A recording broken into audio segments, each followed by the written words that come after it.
तो केवल गंध का आस्वादन लेती हुई पृथ्वी विराजमान है। मूल फिर उन्हें अपने वस्तु का स्मरण नहीं है। और शिवप्रिया इतनी उदार कि आपने पृथ्वी की गंध को पहले लिया और फिर अपनी गंध के साथ चौगुनी शतगुणीकृत करके उसी गंध को पृथ्वी को श्री वृंदावन की भूमि को कृपा करके विराजमान किया।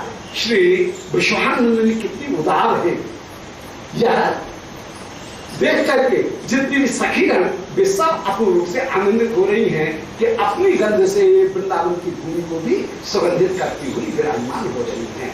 बोलो श्री वृंदावन बिहारी लाल की गोविंद जय जय गोपाल जय जय गोविंद जय गोपाल जय जय राधा रमण।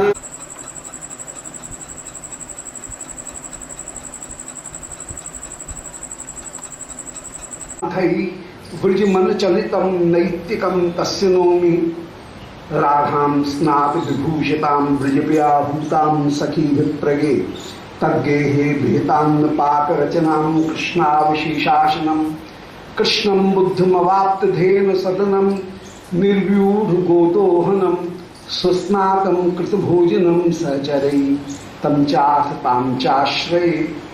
हे श्री सनातन प्रभु करुणाम्बराशे, हे रूप दुर्गत जनईक दयावलोको, हे भट्टी उग्म सुमते रघुनाथ दासो, श्री जीव में कुरुत मंद मते दयांधरा।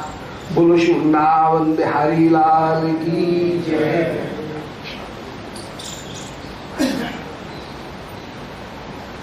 परम मंगल श्रीमद कृष्ण भावनामृत महाकाव्य श्री विश्वनाथ चक्रवर्ती पाद द्वारा साधकों में रागानुगा के आधारभूत लोभ को उत्पन्न करने के लिए और श्री ब्रजजनों के आनुगत्य को ग्रहण कर जो भावमयी सेवा, उस मानसी सेवा को प्राप्त करने के लिए जो अपूर्व लीला कथा प्रकट की, उस अष्टकालीन लीला स्मरण में प्रातःकालीन स्मरण के प्रसंग में श्री प्रिया जी को जैसे सखी गणों ने स्नान कराया, उस स्नान लीला का पूर्व प्रसंग में निर्दर्शन कर आए। श्री स्वामी सुंदर स्फटिक मणि की चौकी के ऊपर विराजमान, जिसके चारों ओर सुंदर ओटा लगा हुआ है, परकोटा लगा हुआ है। श्री प्रिया को सब सखियों ने पहले धारा, फिर इसके बाद में मोटी धारा माने छोटे घड़ा, फिर महाघट उनके द्वारा स्नान कराया।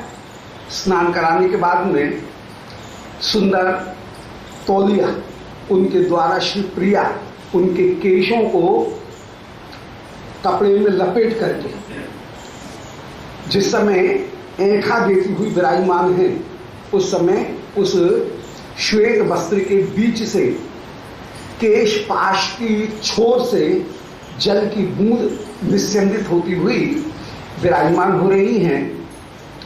श्री सखियों ने श्री प्रिया उस समय संकुचित होकर के बैठी हैं,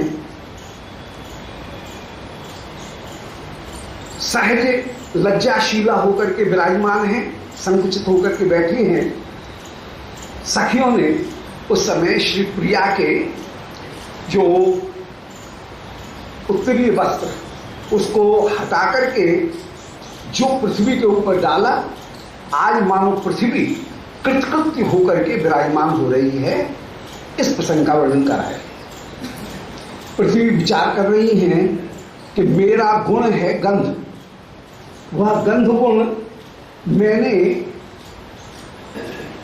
सखियों ने विभिन्न वस्तुओं के माध्यम से इस वस्त्र को प्रदान किया।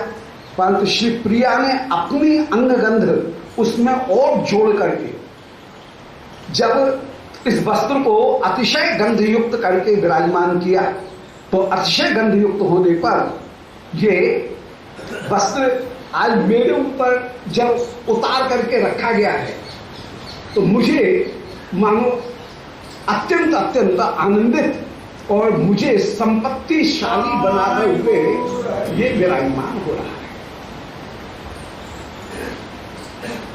अब आगे उसी लीला का विस्तार कर रही हैं।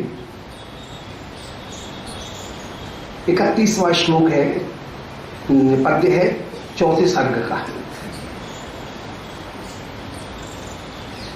कि अधि वितर्द तलम ललनामणि चकित दर कुंचित विग्रहा व्यकिर दंगुल चंपक कोल कई सरस जान मुख सम्मुख संतता।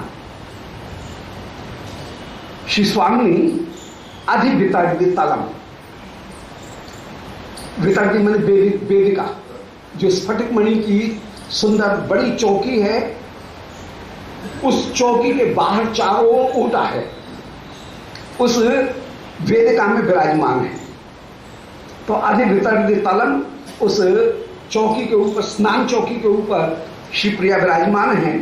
ललनामणि, जो अपूर्व परम सुंदरी होकर के जो विराजमान है, ललना मणि, ललनाओं में मणि होकर के जो विराजमान, चकित दर कुंचित विग्रह। उस समय श्री स्वामी चंचल दृष्टि से इधर उधर देख रही हैं। सही स्वभाव है, इसलिए स्नान करते समय कहीं कोई जो अनधिकारी है उसकी दृष्टि में तो मैं नहीं हूं, ये विचार करते हुए चकित दृक, श्री स्वामी चकित दृक, क्योंकि कोई है चंचल शिरोमणि तो डर तो लगता ही है, संकोच तो रहता ही है। तो जो चकित दृक, चकित दृष्टि जो है उससे चारों ओर देख रही है। दर कुंचित विग्रह, और श्री प्रिया ने इस समय अपने श्रीअंग को भी दर कुंचित, कुछ छुपा रखा है, कुछ संकुचित करके विराजमान है। सही स्वभाव है, सही लज्जाशीला होकर के विराजमान है, इसलिए दर कुंचित विग्रह, श्रीअंग उनको किंचित कुंचित करके उस समय सिकोड़ करके विराजमान है। व्यक्तिगत अंगुल चंपक कोर गई। वैसे भी अब जो सखीगण हैं उन्होंने जो स्नानीय ऊपर का वस्त्र है उसको कहीं दूर कर दिया है, इसलिए और भी संकुचित होकर के श्री प्रिया विराजमान हैं और उस समय कमल के द्वारा कमलों को ही आवृत करती हुई अपूर्व रूप से विराजमान। तो दर कुंचित विग्रह व्यक्तिगत अंगुले चंपक कोर गई। अब उंगली के जो पोरुआ, वो पोरुआ आज चंपे के समान अपूर्व शोभा को प्राप्त किए हुए हैं। उनके द्वारा श्री प्रिया ने अपने केश जो हैं उन केशों को श्री मस्तक झुका करके अपने केशों को उस समय आगे कर लिया है, और केश जो हैं वे ही आज कहीं आवरण बन करके, कहीं वस्त्र बन करके विशेष रूप से प्रिया की शोभा को और रूप से बढ़ा रहे हैं।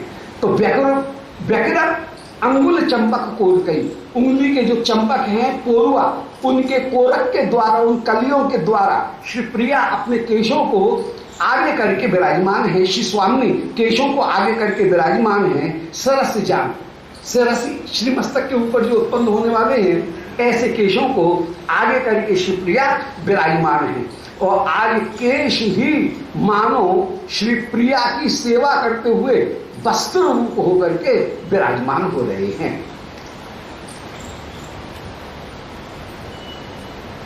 मुख सन्मुख संततान, विशेष रूप से केशों को मुख के सामने श्री प्रिया ने उस समय मुख सन्मुख संततान, मुख के आगे उन केशों को संतत करके विस्तृत करके श्री प्रिया विराजमान हो रही है। तो अधिवितरित तलम, उस वेदिका के तल के ऊपर लल्लामणि श्री राधिका चकित दृष्टि से चारों ओर देखती हुई दर कुंचित विग्रह अपने श्रीअंग को कुंचित करते हुए व्यकृत अंगुल चंपक कोर कई उंगलियों जो कि चंपक की कोर के समान उंगलियां हैं। चंपक जो है वो कई जगह चंपक की तुलना महावाणी जी में एड़ी से की गई है। शिवप्रिया जी की एड़ी वो भी चंपे के समान है और यहाँ पर उंगली जो है वो उंगली भी चंपे के समान होकर के विराजमान है। तो व्यकृत अंगुल चंपक कोर कई उंगली के कोरकों के द्वारा सरस जान केश जो है उन केशों को आगे करके मुख सन्मुख संततान और मुख के आगे शिवप्रिया ने उन केशों को वो आगे करके उनको रख लिया है। केशों को आगे करने का एक विशेष प्रयोजन है। यहां लज्जा के कारण ही केश आगे नहीं किए गए हैं बल्कि उन केशों को कहीं सुलझाना है। तो केशों को शिवप्रिया ने उस समय टेढ़े होकर के केशों को आगे किया और उसी समय किसी दासी ने जो हाथ में तौलिया ले रखा था उस दासी के हाथ से तौलिया को शिवप्रिया ने लिया। सुंदर एक जो लंबा वस्त्र है उस लंबे वस्त्र को शिवप्रिया ने अपने हाथ में लिया और उस वस्त्र के दोनों छोरों को अपने दोनों हाथों में विशेष रूप से पकड़ा और कर युगा कलितांत तटद्वया अपने कर युग में कलित अंत तटद्वया वो जो तौलिया है उस तौलिया के दोनों छोरों को शिवप्रिया ने अपने श्रीहस्त में पकड़ा है और श्रीहस्त में पकड़ करके अंबरा बराहति निर्धुत कुंतला वो जो श्रीहस्त में अंबर ले रखा था वो जो तौलिया ले रखा था उस तौलिया को लेकर के केश जो है उन केशों को उस समय झलका रही शिवप्रिया कैसे सुंदर बड़ी सुंदर शोभा। उस समय श्री मस्तक को किंचित झुका करके आगे केश जो है वो मुख के आगे जो आगे हैं हाथ में तौलिया लेकर के तौलिया के दोनों छोरों को अपने श्रीहस्त में पकड़ करके शिवप्रिया जिस समय केशों को झलका रही हैं सुलझाने के लिए सुखाने के लिए केशों को जब 2 3 4 5 बार जब झलकाती हुई विराजमान हो रही हैं उस समय झलकाने पर जो जल की त्रिसुरेणु है वो त्रिसुरेणु संपूर्ण आकाश में फैल रही है। त्रिसुरेणु कहते हैं जब खिड़की से प्रातः काल की धूप आ रही हो या धूप आ रही हो उस समय छोटे छोटे से रेशे कहीं उड़ते हुए दिखते हैं उस धूप में, उसका नाम त्रिसुरेणु है। वो 3 अणु मिलकर के जा बनता है वो त्रिसुरेणु है। तो वो त्रिसुरेणु है। सो आज शिवप्रिया ने जब अपने केशों को झलकाया तो झलकाने पर छोटे अत्यंत छोटे छोटे जो त्रिसुरेणु हैं जल के वे आकाश में उड़े और वो छोटी फुहार सारे आकाश में उस समय स्नान मंदिर में व्याप्त हो गई है। बलिहारी तो कर योगा आकलितांत कल युग आकलितांत तटद्वया द्वयं जो तटद्वय अंबरा वहित निर्धुत कुंतला शिवप्रिया ने कलयुग में आकलित अंत तटद्वयाम जिन वस्त्रों के दोनों छोरों को अपने हाथ में पकड़ रखा है ऐसे तटद्वय वाले अंबर से अंबर वर जो परम श्रेष्ठ अंबर है उस वस्त्र के द्वारा आहति निर्धुत कुंतला उसको जब केश के ऊपर झलकाती है तो उससे कुंतल जो केश वे निर्धुत आज सुलझते हुए अपूर्व शोभा को प्राप्त हो रहे हैं। और उस समय घन रस त्रिसुरेणुमयं नभ घन रस उनके द्वारा अपूर्व जो घन रस मन जो रस है जल है उस जल के ही बादल बन करके बादल के रूप में त्रिसुरेणु के रूप में वो जो जल की छोटी छोटी फुहार वो सर्वत्र नुकुंज मंदिर में और नभ में विराजमान हो रही हैं। तो घन रसत त्रिसुरेणु, बादल के रस माने जल, उस जल की त्रिसुरेणु के रूप में नभो व्यथितो, उस नभ को श्री प्रिया युक्त करती हुई विराजमान हो रही हैं। साधित सार रुचश्चता, और उस समय सा अधित सार रुचश्चता, सा माने उन राधिका ने, अधित माने व्याप्त कर दिया, ता माने उन सारी सखीगणों को सार रुच शोभा से युक्त कर दिया। ये यमक अलंकार का बड़ा सुंदर प्रयोग, और इस विशेष रूप से इस चतुर्थ सर्ग में, इस स्नान लीला में यमक अलंकार का यहां पर बहुत सुंदर प्रयोग किया है। तो व्यधित साधित सार रुचश्चता, आज सा अधित माने उन श्री राधिका ने व्याप्त कर दिया है, सार रुच माने शोभा के सार को, से ता माने उस पूरे के पूरे उन सखीगणों को उस समय शोभा से युक्त करके विराजमान कर दिया है। तो सार रुचश्चता, उन सखीगणों को सार की शोभा से युक्त करके विराजमान कर दिया। तो साधित सार रुचश्चता, ये अपूर्व शोभा जो है वो विराजमान हो रही। अनुप्रास अलंकार का प्रयोग है, और सार रुच ऐसा कहकर के वो यमक अलंकार का भी, सभंग यमक जो है उसका भी बड़ा सुंदर प्रयोग किया गया है। शिवप्रिया ने उस समय जितनी भी सखीगण हैं उन सखीगणों को आज सार रुच से युक्त, शोभा से युक्त कर दिया है। स्थिर तड़ित वृत्ति निज शाखयो, विमल चंद्र के या कृत सक्षयो, युग मुदस्य मुह प्रजहार किम, घन तमो न तमो जैसे तू न तम। अब श्री किशोरी जी कैसी लग रही हैं?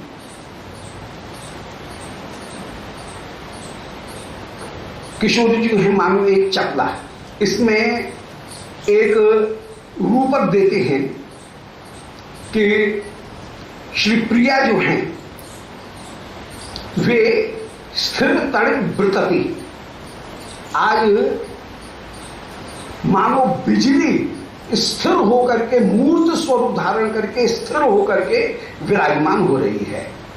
ऐसे स्थिर तड़ित वृत्ति, एक तड़ित लता के रूप में, वृत्ति माने लता, तो एक स्थिर लता के रूप में श्री प्रिया विराजमान है।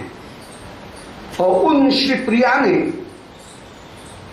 निज शाखयो, अपनी शाखा रूपी दोनों भुजाओं में, तो भुजा हो गई शाखा, श्री राधिका हो गई एक ऐसी लता जो बिजली ही लता बनकर के स्थिर होकर के विराजमान हो गई है। और उन श्री राधिका ने अपने श्रीहस्त में वो तौलिया, वो जो वस्त्र है, उस वस्त्र के दोनों छोरों को केश झटकारने के लिए उनको पकड़ रखा है। उस समय शिवप्रिया की शोभा कैसी है उसको बता रहे हैं, उसमें उत्प्रेक्षा कर रहे हैं कि श्री राधिका मानो एक स्थिर बिजली ही लता के रूप में विराजमान हो गई, विद्युत लता के रूप में विराजमान है। और निज शाखे हो, उन्होंने अपनी दो शाखाओं के द्वारा, माने दो भुजाओं के द्वारा, विमल चंद्र के या कृत सक्षयो, अबे भुजाएं कैसी हैं जिन्होंने विमल चंद्रिका के साथ में बिजली के सुंदर चांदनी के साथ में मित्रता कर ली है। चांदनी क्या हो गई? बोले हाथ में जो तौलिया ले रखा है वो तौलिया तो हो गया चांदनी। श्री किशोरी जी की भुजाएं वे हो गई शाखा, और किशोरी जी हो गई विद्युत की मानो एक लता।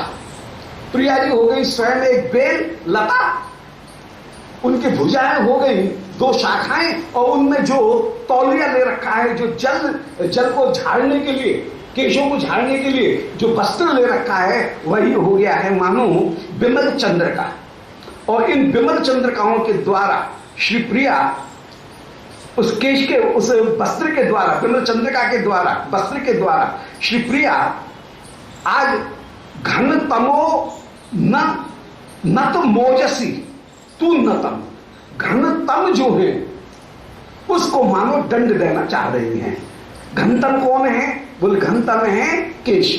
तो केश हो गए अंधकार, और इन केशों ने जो कि उनको नट करते हुए विराजमान हो रहे हैं, इनको बड़ी उन्नति हो रही थी। ये केश अपने आप को बड़ा ऊंचा कर रहे मान रहे थे, परंतु मानो श्री प्रिया ने उन केशों के उस अभिमान को जैसे समाप्त कर दिया। यहां पर विशेष रूप से ये दिखा रहे हैं कि भगवत भक्त जो हैं वे अन्यकृत तिरस्कार को भी समत्व के द्वारा सहन कर लेते हैं और उनके तेज की वृद्धि ही होती है। तो केश हो गए तम। अब उन केशों का अभी तक अपमान हुआ, परंतु अपमान होने पर भी उनके सम्मान की उल्टी और वृद्धि हो गई है, उनकी चमक की और वृद्धि होती हुई विराजमान हो रही है।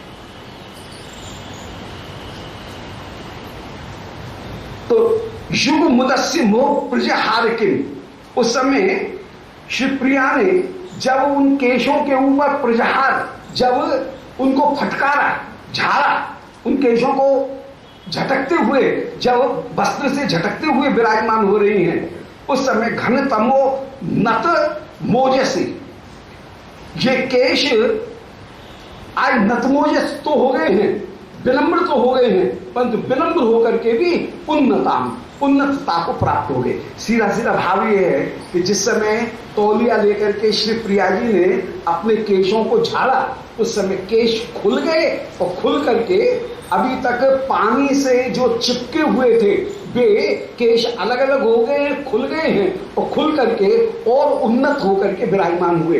जैसे किसी वैष्णव का यदि अपराध किया जाए और वैष्णव तितिक्षा धारण करके उस अपराध को ग्रहण कर ले, स्वीकार कर ले, उसका प्रतिरोध न करे, तो इससे वैष्णव की जो उदात्तता है, वैष्णव की महिमा, वह उल्टी और बढ़ती है। उसको उल्टा आदर ही प्राप्त होता है कि वह अपराध को भी कहीं सहन करते हुए, तितिक्षा धारण करते हुए, तितिक्षा कहते हैं कष्ट को सहन करना, तो तितिक्षा धारण करते हुए वो विराजमान हुआ। इसी प्रकार यद्यपि श्री प्रिया ने अपने हाथ में वस्त्र लेकर के केशों को नीचे करके उनको झाड़ा, मन उनको दंड दिया, पर दंड देने पर भी वे केश उल्टे और खिल गए हैं, उनकी उन्नति हो रही है। जैसे वैष्णव का किसी भक्त का अपराध करने पर उसकी भक्ति उल्टी और बढ़ती है, उसकी भगवत निष्ठा और बढ़ती है और उसकी महिमा भी जगत में और ज्यादा बढ़ती है, ऐसे ही वे केश उल्टे और बड़े होकर के, सुविस्तृत होकर के वे विराजमान हुए हैं। तो ये पूरा रूपक है, सांग रूपक, वो पूरा सांग रूपक है उस समय कि स्थिर तड़ित वृत्ति निज शाखे हो। श्री प्रिया एक बिजली की स्थिर लता के समान है, उन्होंने निज शाखे हो, अपनी शाखाओं में, अपने दो भुजाओं में विमल चंद्र के आकृत सख्य हो, चंद्रिका को सखी बना करके, मन वस्त्र को सखी बना करके वे विराजमान हुई हैं। और युग मुदस्य मोह प्रजहार किम, उस समय सखी ने, उस वस्त्र ने प्रिया जी के केश जो हैं उनके ऊपर जो झटका मारा, उसके कारण किम घन तमो नवतमो, उस समय जो घन अंधकार था, माने केशरूपी जो अंधकार था, वह केशरूपी अंधकार भी जो नत मोजसी, जिसका ओज आज नत हो गया है, नत मोजसी, नतम मोजसी, जो नत, जिसका ओज नत हो गया है, ऐसे तू नतम, वह झटकारने पर वो केश उन्नत होकर के विराजमान है। तो तमस जो है वो तमस उन्नत होकर के विराजमान हुआ है, ऐसी सुंदर शोभा हो रही है। एक अलंकार होता है अर्थांतरन्यास। अर्थांतरन्यास अलंकार वहां होता है जहां पर कि सामान्य के द्वारा विशेष की या विशेष के द्वारा सामान्य की जहां पुष्टि की जाए वहां पर अर्थांतरन्यास है। यहां पर वर्णन चल रहा है केशों को झटकने का, और उसके द्वारा एक सामान्य सिद्धांत को भी कहीं प्रस्तुत किया गया कि वैष्णव का अपमान करने पर उसकी भक्ति ओज को प्राप्त होकर के ही विराजमान होती है, उसकी महिमाएं होती है। तो एक जो सामान्य सिद्धांत था वे विशेष के द्वारा सामान्य की पुष्टि हो रही है।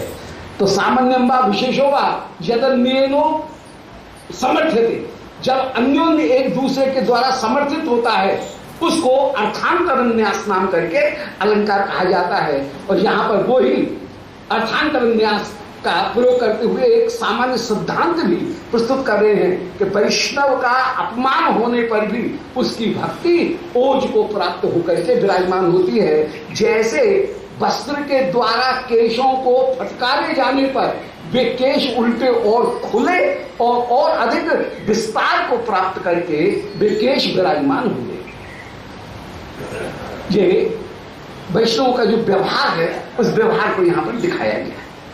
तो वही देख रहे हैं कि विमल चंद्र के आकृत सख्यो प्रिया ने उस तौलिया रूपी विमल चंद्रिका के साथ में प्रिया की दोनों भुजाओं ने सख्य किया और युग मुदस्य मोह प्रजहार के उन दोनों ने आज उदस्य मोह प्रजहार के आगे बढ़कर के उन्नत होकर के केशों के ऊपर जो प्रहार किया उस प्रहार के कारण घनतम के समान वो जो केश थे, माने अंधकार के समान श्याम रंग के भी जो केश वो नतम ओजसी, उनका ओज जो नत किया गया था वो नत नहीं किया गया बल्कि किंतु उन्नतम, उसको उल्टा उन्नत करते हुए ही वे विराजमान हुए हैं। क्योंकि भक्त का अपमान उसकी भक्ति को उल्टा और अधिक बढ़ाता है।